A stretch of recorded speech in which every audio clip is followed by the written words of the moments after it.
Hey guys, Brassvax here. It's time to talk about the riveting dynamics of putting a flashlight onto your rifle. We're going to do it all here on the table 2014 gun tomb style. Right now, the mid to high-end weapon light market has pretty aggressively converged onto a singular pattern, the Surefire pattern. This, of course, is a good thing because it means all these different companies can make all kinds of different aftermarket accessories, and they all work on the same light. The ability to go to Airsaka mod light and then finish off with Amazon and go full Build-A-Bear mode and still have a light that all plays nicely together is a really nice place to be. Something I especially appreciate after I've recently begun eating fruit from the forbidden tree known as Kalashnikov. However, with all of this choice comes a lot of confusion, a lot of different options, and a lot of times most people just panic and buy the same thing every single time without realizing there's actually a lot to choose from. Look, I'll be honest, if you don't have a little bit of that tism and the craving, no, the need for your weapon-mounted light and laser and rail to all be tightly bundled together so you can't even fit a credit card between all of those things, well, then this video is probably not for you. You could probably just get a basic mount and call it a day. But for everyone else, let's get started. Real quick, since I think there's probably some misconception on how exactly this ecosystem works for some people, let's do a quick rundown. Starting out with the simple stuff, the tail cap. So that's something that goes onto the end of the light and will be responsible in some way or another to actually activating your light. You can have the push buttons, or you can have the plug style. It doesn't matter. All of those will fit on any Surefire style body made this side of the century. The mount similarly is basically completely compatible across the board. Unscrew whatever, your thumb screw style mount is, and you're going to reveal a Surefire pattern mount underneath. This mounts to any Surefire pattern accessory. This mounting interface is actually so universal that a lot of lights that aren't within the Surefire ecosystem, like the Cloud Defensives and the ProTax from Streamlight, will actually also fit this mounting interface.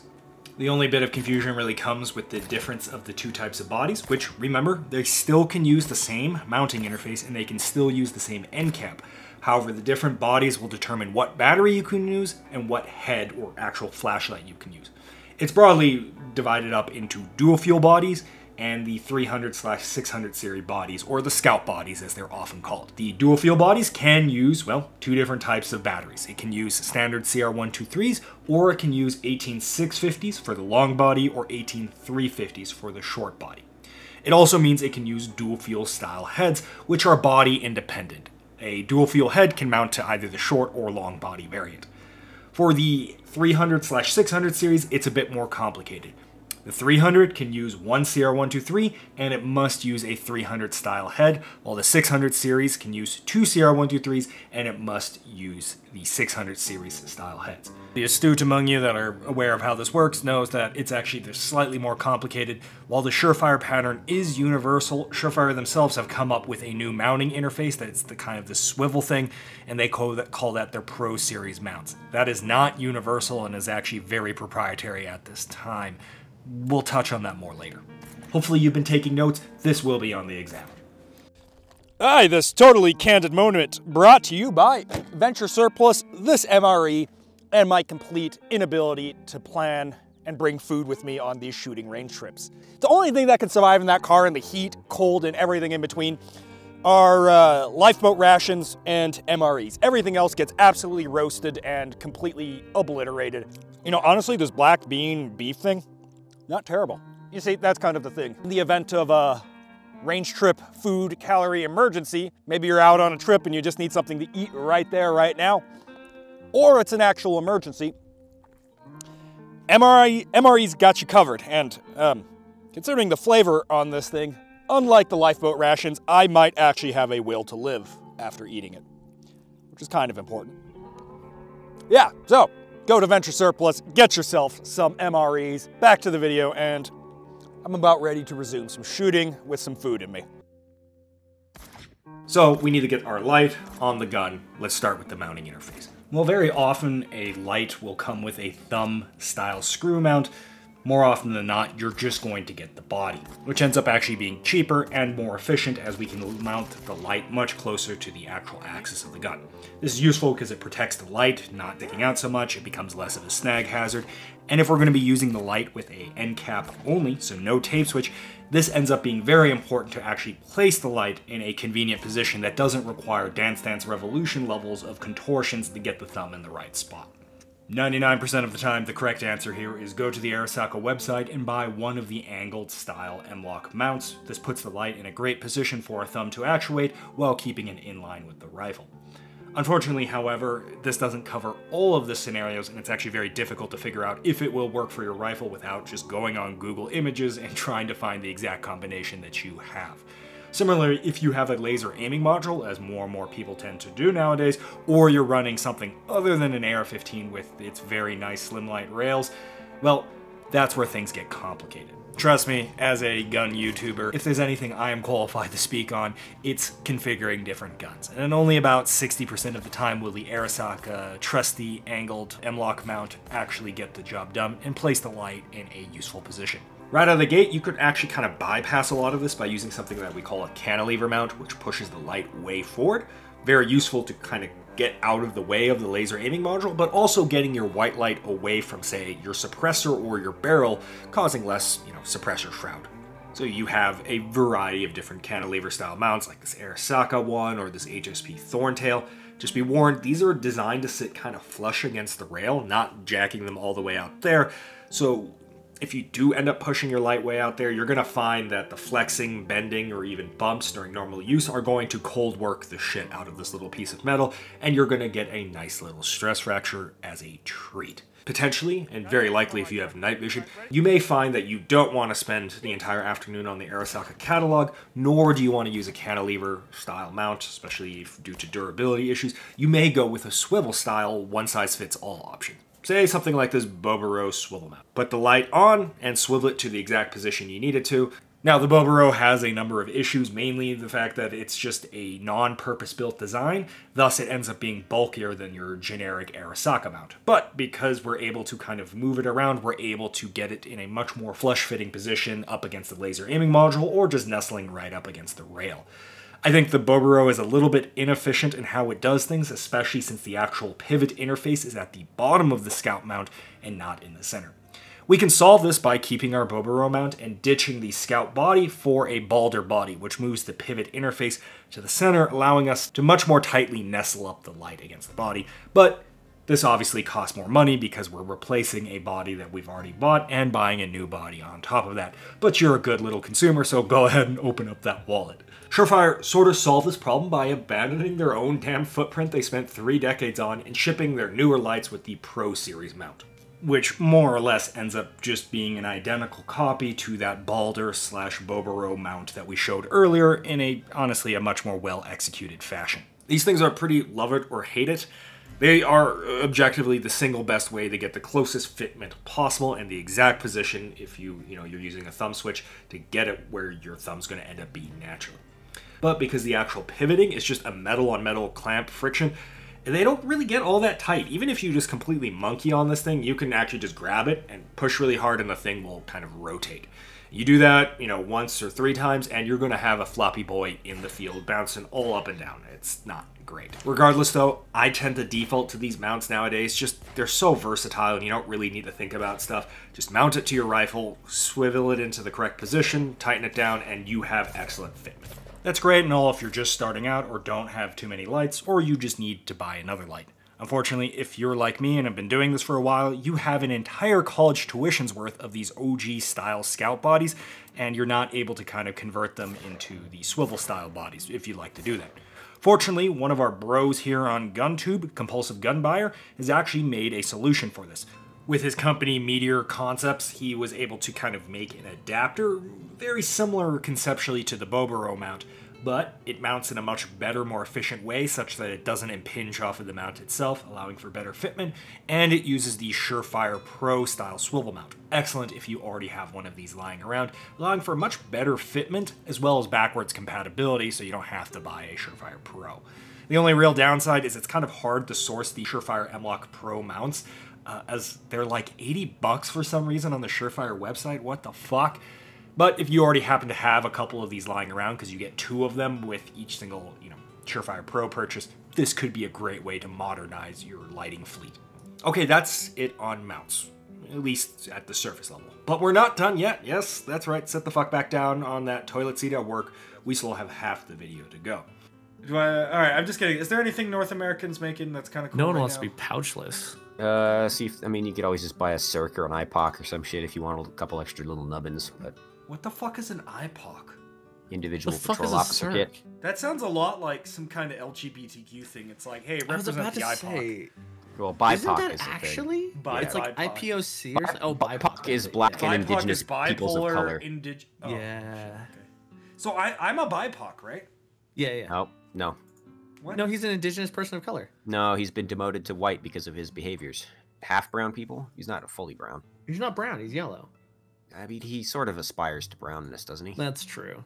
What? It's like the most Yeah. racist conversation.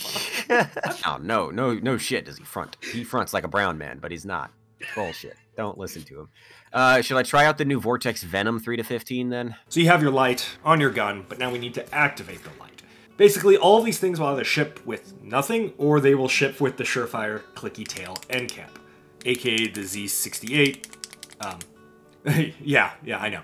You thought Glock naming was bad. Get ready for the weapon-mounted light industry naming scheme. It's just a random smorgasbord of numbers. For the four of you that don't know how one of these things works, you can do a half press for momentary, that is when you release the light turns off, or you can go a full press and you'll engage a click and it'll lock into the constant on position. From what I've seen, most people, myself included, treat these tail caps like a momentary only thing. Essentially, when you want to shoot, you go for a half press, shoot, and then you let go of it and the light turns off. You're using it like a tape switch. For those that use it in this manner, you're going to run into a lot of issues with the clicky tail cap.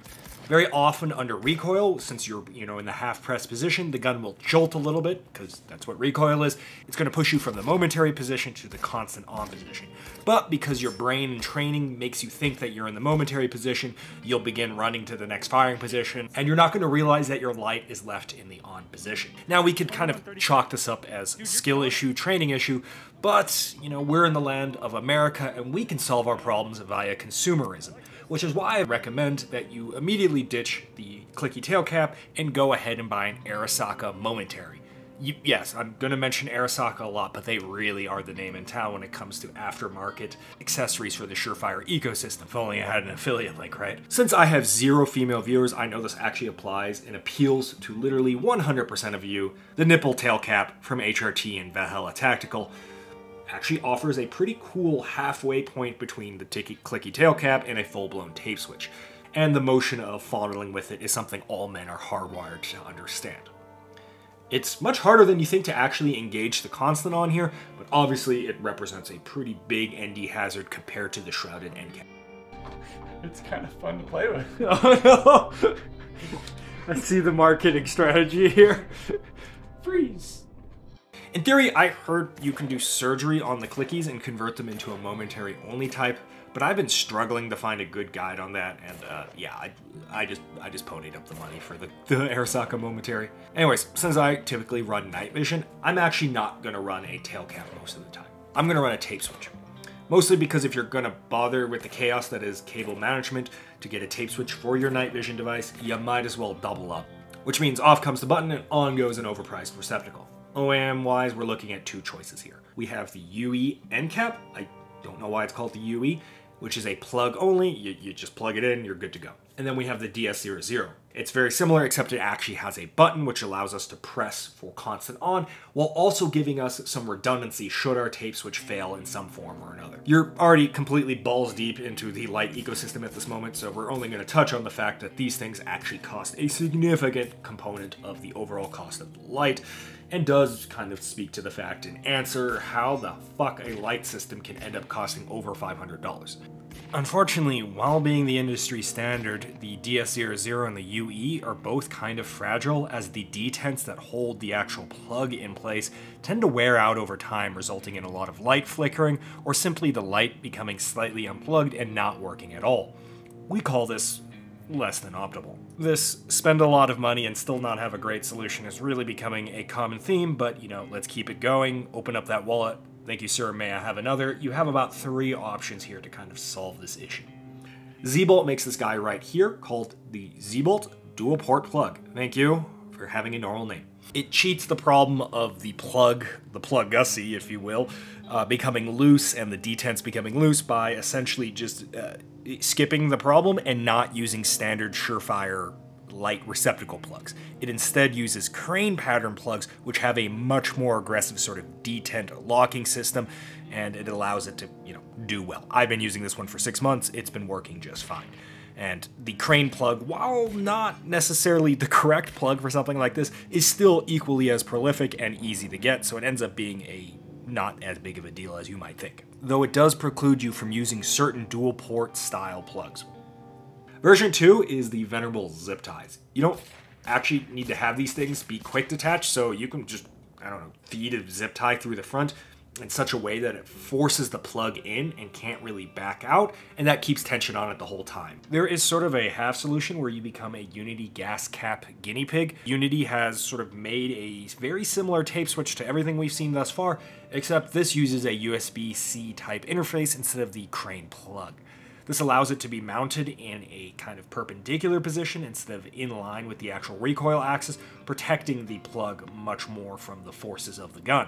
It's also significantly smaller, so it kind of shrouds away a lot nicer, and it allows us to do a number of things that we'll get to in a second. Unfortunately, however, even though these flashlights are USB rechargeable, the way this is set up, you can't actually plug a powered USB-C cable in here and charge your battery. You still got to remove the thing like usual.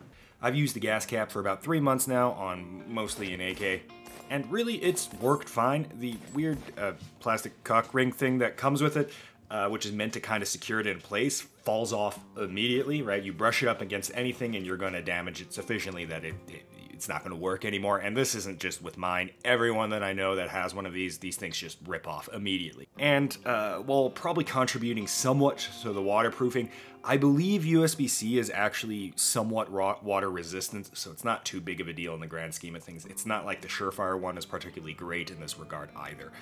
To me, the verdict is still out on these things. We'll see how they do long term. Now, that does segue us nicely into the next thing. Why exactly would you want a USB-C interface to begin with? And that's because tape switches, like with the body, like with the end cap, like with everything on the Surefire ecosystems, has a number of quirks. Tape switches, for a number of reasons, don't actually tell the light to turn on by, an electrical impulse. When you press it, you're completing the full circuit. So this was fine back in the day when the most powerful light was an M600 Scout light, but it has had major implications for the continued development of WMLs. Because the hubris of man knows no bounds, we've actually exceeded the capability of what a lot of these tape switches can handle, and thus, if we switch from a clicky end cap to a tape switch, for example, for something like a PLVH2 mod light head, no, I don't know what that stands for, we actually notice a downrange power drop because the switch cannot handle that level of current. Let's put a pin on that for a second and go over the different switches real quick, because there actually aren't that many. The OEM option, and often comes with a lot of these lights, is the OG literal tape switch. That's where the name came from. Then we have the SO7. Oh, hold up, what's with this name? Is this some backstroke of the West moment? This is a single plug for a single flashlight meant to be constant and momentary on. Then we have the SR07D. Exact same deal, except now we have a second button for the laser aiming module activation, and the constant is now removed. Juice, I'm falling apart on this script right here. The only downside with these is that they're a little expensive for what you're getting, and they're kind of just a rubber clamp style system.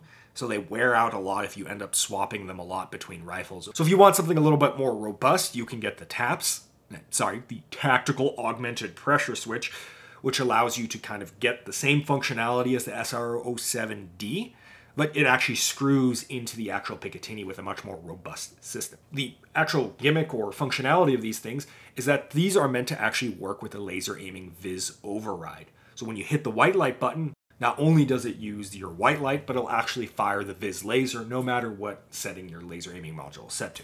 Which, honestly, I can take it or leave it, as there really aren't that many laser aiming modules with a Viz override anymore. Mainly just the A3 and the MAL, which, by the way, if you put a tape switch on a MAL, believe it or not, straight to jail. Yeah, that's a capital crime. I don't make the rules, but if you bypass the actual switchology on a MAL, straight to jail. So, in practice, most people that I see use the taps use it because it's a dual lead switch that actually screws into the rail, and it's just a little bit more robust. I'm not a fan, as it sits significantly higher than any other tape switch on the market. Generally speaking, though, Unity has become the name in town in regards to tape switch in the Surefire ecosystem, with things that were designed this side of the century. The Unity buttons and tape switches are actually fairly straightforward, which is a refreshing change of pace after dealing with all this Surefire bullshit up to this point. The most popular of which has to be the mod button light. It's this little square doohickey right here. You can buy a version that plugs into laser aiming modules, so night vision stuff, or one that has a crane plug, so white light stuff. In order to get dual switch functionality, you just buy two of these things and put them right next to each other, and there you go. Though nowadays there is sort of a bracket system that you can buy that has them kind of bolted together in every which way. There used to be a version of this that kind of came pre-angled within a piece of metal called the Unity hot button, but as far as I can tell, this thing is completely discontinued, which is unfortunate because I really like how it looks and feels, and I roasted the shit out of mine by flying too close to the sun, and by the sun, I mean a glowing flow 556K, and now it's broken and I can't find a replacement.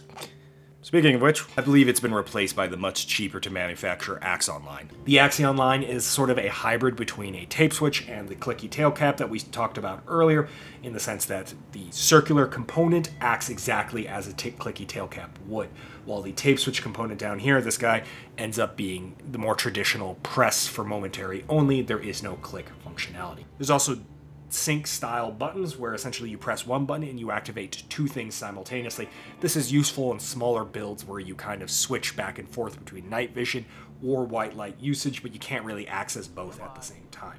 And the mod button dual lead and the Unity Axon SL both achieve this functionality. Unfortunately, with the theming of this video, the issues won't stop coming, they don't stop coming, and Unity is not immune to this.